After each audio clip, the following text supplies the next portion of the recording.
Ready for the dog park? Are you ready? Are you ready? We're gonna do a review on the GT-R today, but first we're gonna take little doggo to the dog park. Let's go.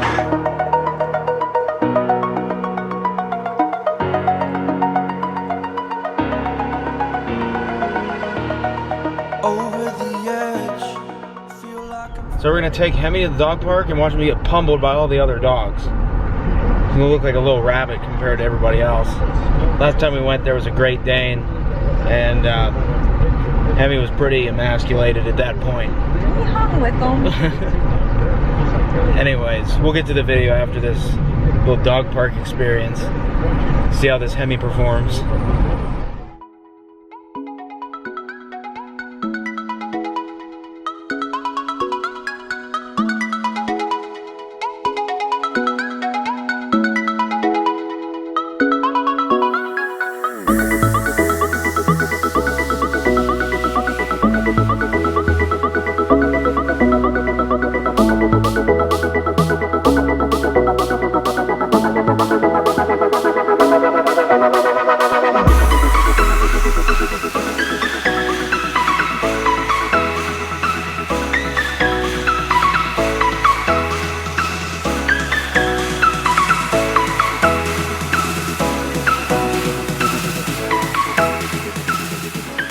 What's going on, everybody? And today we're going to do a little interior review of the 2014 Nissan GT-R Black Edition. So to open the door, for those of you that don't know, press that in and you pull this out.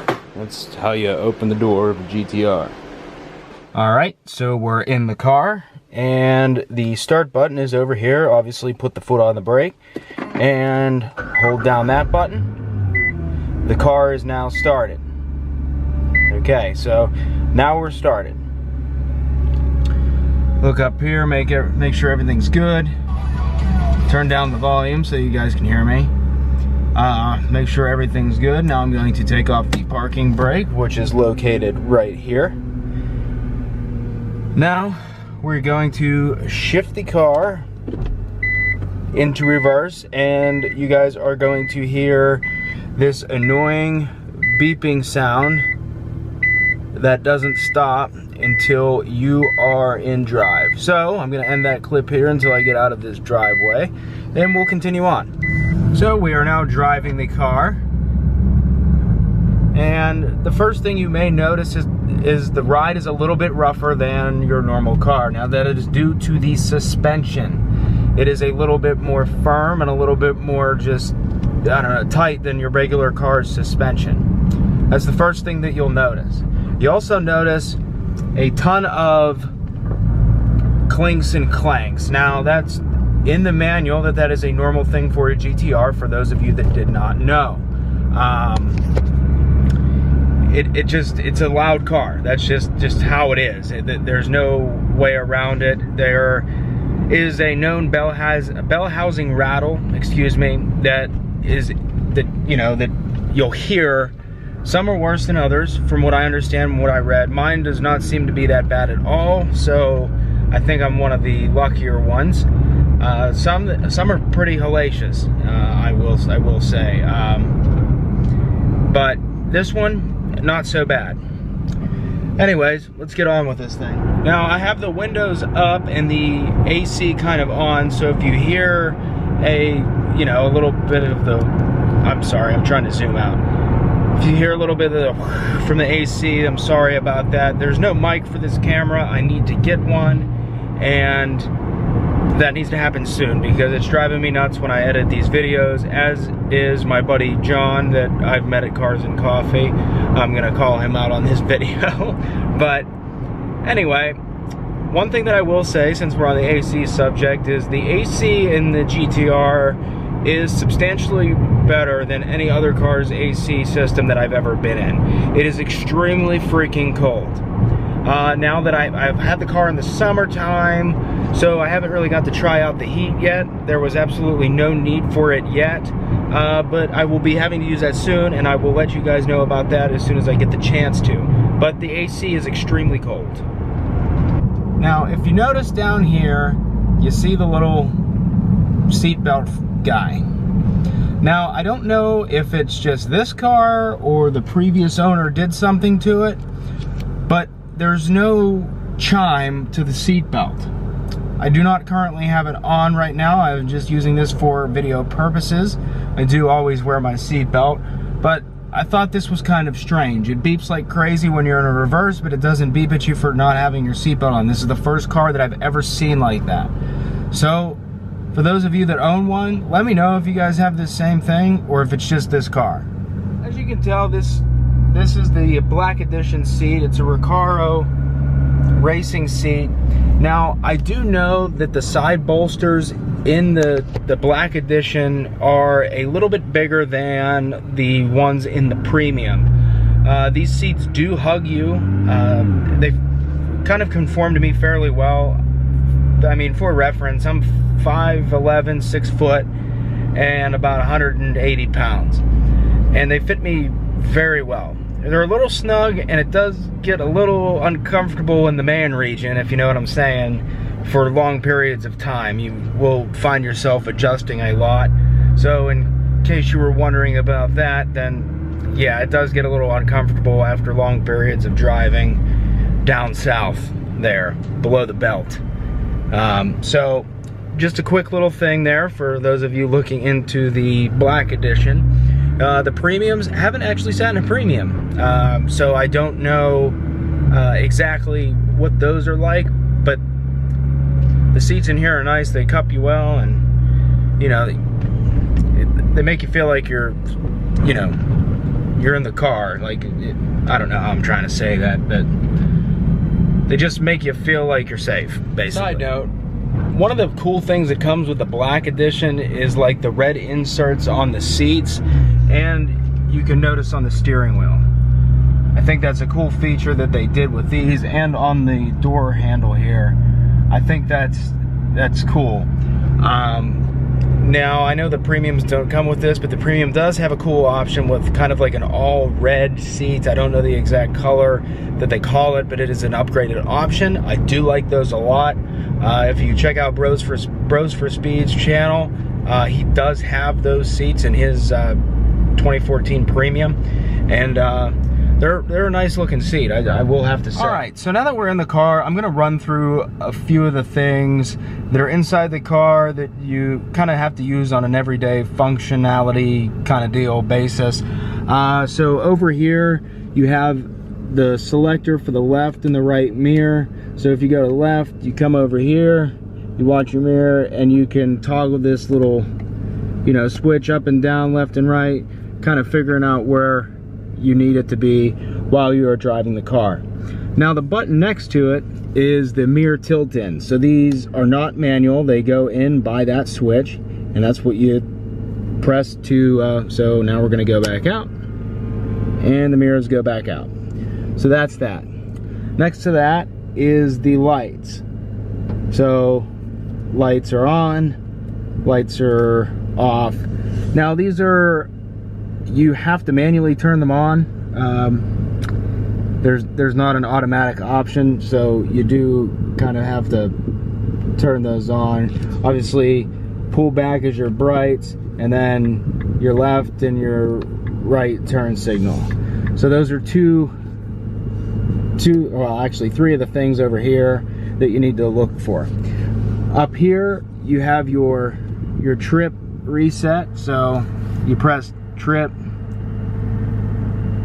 you gotta go B and A. I have them set as the same thing, but you hold it to reset it. So there, you reset it, go to B and reset it. So now your trip is reset.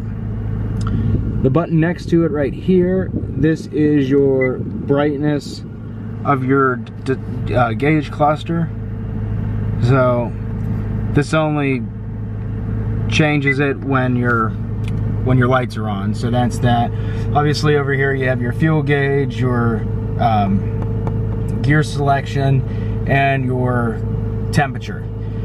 To the right of that, we have your pages. So on the GT-R, you have miles per gallon and your average miles per hour.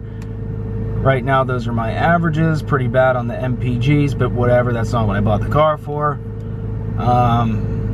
you have your time that you've been in the car since you've reset this, so we'll reset that by utilizing the little button there. You also have your fuel range, your outside temperature, and your maintenance pages. So through here, I missed that. So go down into here, maintenance, and you can change your, let me zoom in here so you guys can see. You can change your, like your oil settings. So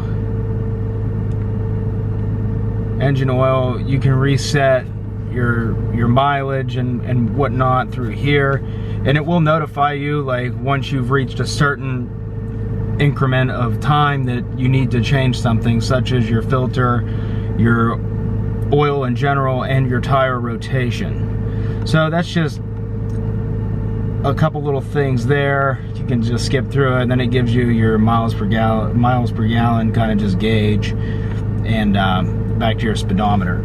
Anyways, we'll move on to this over here. So here's your page 1, gives you your boost pressure.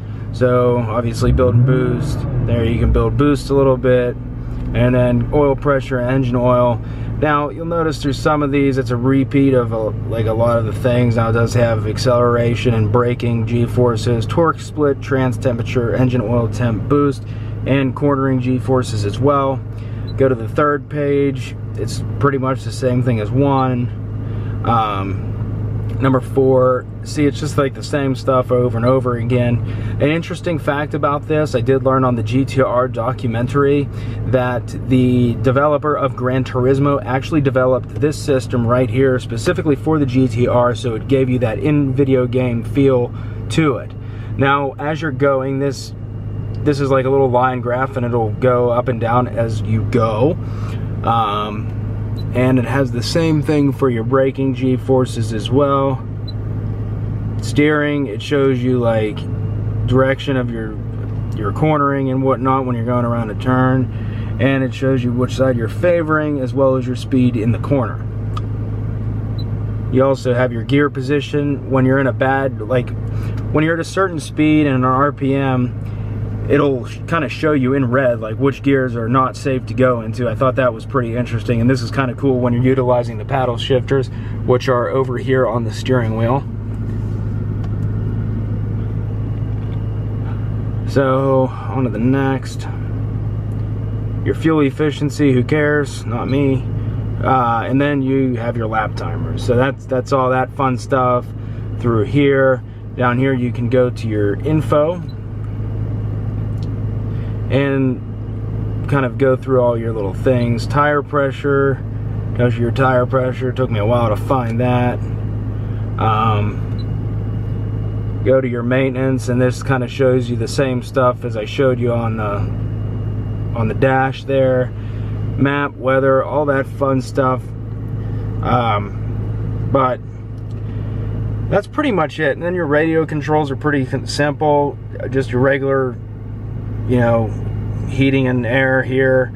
But down here are the fun buttons, as I call them.